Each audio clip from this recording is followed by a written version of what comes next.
Today we will be discussing how to fix a latched out reel on a Series 5000 reel.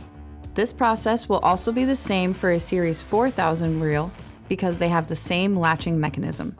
A latched out reel is when you can't pull the hose or cord forward anymore or retract it back in because it's in a locked position. To fix this, you'll need to disengage the latch to have it go back into place. There are a few ways to disengage the latch.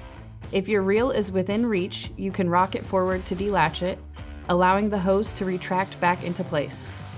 If you can't get it to rock forward enough, use a long flathead screwdriver to push on the plate to disengage the latch. Make sure you hold the hose when releasing the latch to control it retracting back into place. For more how-to videos, visit realcraft.com.